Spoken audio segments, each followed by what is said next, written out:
Andaikan travel-travel tidak terlibat dalam haji ilegal ini, tentu jumlah jamaah haji non-kuota ini tidak sebanyak ini.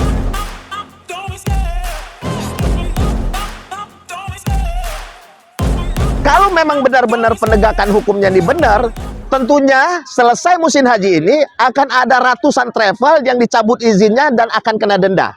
Saya ingin juga mengajak Anda untuk membadal hajikan atau membadal umrohkan orang-orang yang Anda sayangi, yang semasa hidupnya mereka belum pernah berhaji dan umroh. Insya Allah nanti teman-teman di sini akan melakukan badal haji dan badal umroh. Silakan kontak nomor di bawah ini. Haji mandiri atau haji paspor hijau memang sudah dikenal sejak dulu. Dulu memang ada beberapa orang yang memilih alternatif untuk berangkat haji tanpa menunggu antrian dengan menggunakan haji paspor hijau. Alasannya jelas lebih murah. Namun saat ini panjangnya antrian haji hingga 30 tahun ini membuat masyarakat Indonesia yang ingin melaksanakan haji memilih jalur cepat dengan menggunakan visa turis atau visa-visa resmi seperti Forodha dan Mujamalah. Sebelum dipopulerkannya visa turis atau visa ziarah oleh pemerintah Saudi Arabia, orang-orang yang ingin melaksanakan haji secara paspor hijau ini biasanya mereka menggunakan visa tenaga kerja. Namun setelah visa ziarah dan visa turis diperkenalkan oleh pemerintah Saudi Arabia, orang-orang yang ingin berangkat haji merasa memiliki angin segar. Dulu saat kita backpackeran, kita memang berangkat sembunyi dari masyarakat. Karena takut dituduh sebagai haji yang tidak sah, tidak resmi, karena tidak diberangkatkan melalui pemerintah. Seiring berjalannya waktu, perjalanan haji mandiri ini ternyata tidak menimbulkan banyak persoalan, kecuali untuk masuk ke Padang Arafah. Nah, sebelumnya masuk ke Padang Arafah ini mungkin masih mendapatkan fasilitas-fasilitas tenda. Namun saat ini dengan membludaknya jumlah jamaah haji ini, sangat tidak mungkin untuk mendapatkan tenda bagi orang-orang yang berangkat haji secara mandiri. Saya ingin mengajak Anda untuk jalan-jalan ke Turki, kemudian melaksanakan ibadah umroh. Harganya tentu lebih murah jutaan rupiah jika berangkat dengan travel.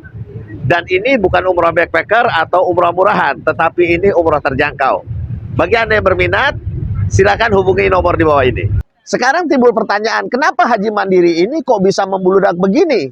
Jawabannya adalah karena haji ilegal ini dikoordinir oleh travel-travel. Karena haji ilegal ini dikoordinir oleh travel-travel. Sebelumnya dikoordinir oleh grup-grup tertentu, antar teman, antar tetangga, mereka kumpul, berangkat sama-sama. Tonton juga perjalanan saya menjumpai saudara-saudara muslim di belahan dunia lainnya. Take a critical baby and... Ini harganya 300 kina. Islam di desa ini masih mengkonsumsi babi, hanya di channel Andi Madinah.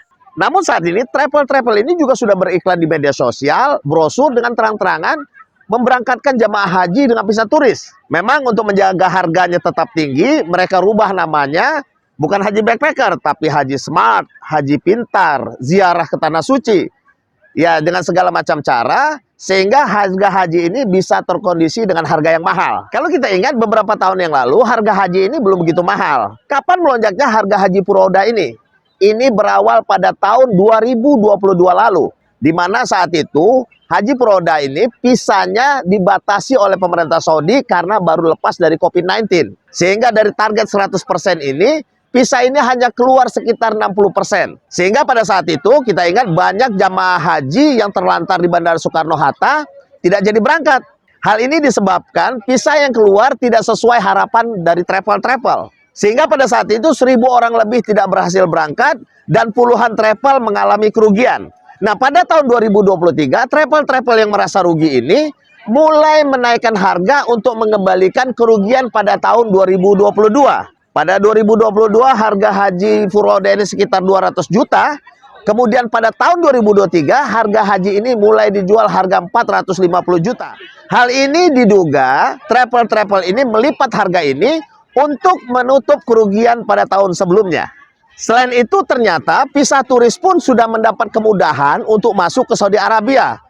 Maka travel-travel pun melirik peluang ini. Sehingga kalau kita lihat ada travel yang bawa 300 orang, bawa 200 orang. Andaikan travel-travel tidak terlibat dalam haji ilegal ini, tentu jumlah jamaah haji non-kuota ini tidak sebanyak ini. Nah, hal inilah yang menyebabkan jumlah jamaah haji makin tahun makin meningkat. Kalau memang benar-benar penegakan hukumnya ini benar, tentunya selesai musim haji ini akan ada ratusan travel yang dicabut izinnya dan akan kena denda. Namun untuk menyelesaikan masalah ini sepertinya berputar-putar. Tidak ketemu titik poinnya. Sebenarnya membludaknya jamaah haji ilegal ini kan diselenggarakan oleh travel.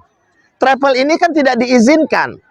Kalau memang benar-benar penegakan hukumnya ini benar, tentunya selesai musim haji ini akan ada ratusan travel yang dicabut izinnya dan akan kena denda. Nah, penindakan haji ilegal ini bisa dimulai dari situ. Karena haji backpacker ini dulunya memang digunakan oleh orang-orang yang ingin berhaji tapi kemampuannya sedikit. Tapi hari ini dilaksanakan oleh travel-travel yang nakal dan mereka jual harganya itu bervariasi hingga 200 jutaan lebih. Haji backpacker ini memang menimbulkan beban baru bagi Departemen Agama. Yang mana kita tahu memang Departemen Agama ini adalah departemen yang super sibuk. Kalau kita lihat sekarang Departemen Agama sedang mempersiapkan sekolah negeri Katolik. Kemudian sedang mempersiapkan bagaimana KUA ini, kantor usaha agama ini, tidak hanya digunakan untuk umat Islam, tapi umat-umat yang lainnya. Dan ini memang benar, karena Departemen Agama ini bukan Departemen umat Islam, tetapi Departemen Agama maksudnya mengayomi seluruh umat beragama di Indonesia. Ditambah lagi saat ini disibukkan dengan haji backpacker. Solusinya saat ini adalah bagaimana dibentuknya kementerian baru. Kementerian Agama mengurusi haji backpacker, haji-haji ilegal, kemudian mengurusi sekolah-sekolah agama, kemudian bagaimana toleransi beragama ini tetap terjaga, sementara Kementerian Haji fokus pada urusan jamaah haji dan umroh. Hal ini memang dirasa penting karena urusan haji dan umroh ini melibatkan jutaan masyarakat Indonesia dengan anggaran yang tidak sedikit. Sudah selayaknya urusan haji ini dikelola oleh kementerian khusus. Sebagaimana sebagai contoh di India, karena perkereta apian ini sangat vital di sana, maka kereta api ini menjadi satu kementerian, Kementerian Railways.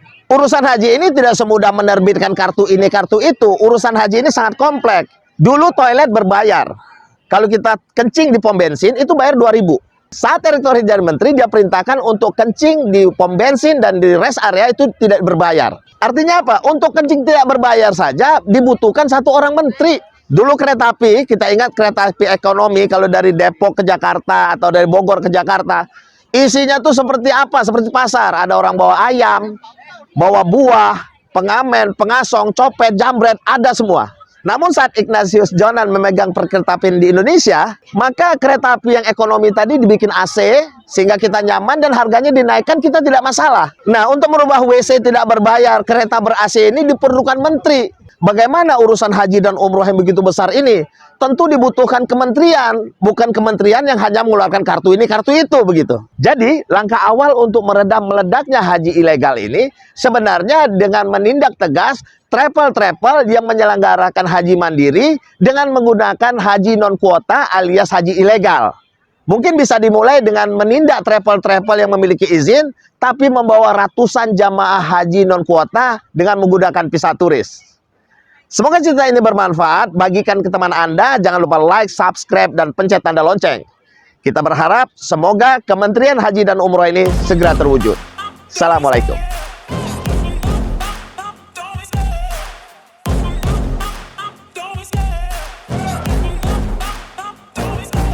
Love the chase and the hunt, and I set the pace when I'm running. I always take what I want and I always give it 100. Don't need a bank, no I'm funded. Play the game like it's nothing. I'm always thankful for something. Don't take for granted, stay humble. Now wake up!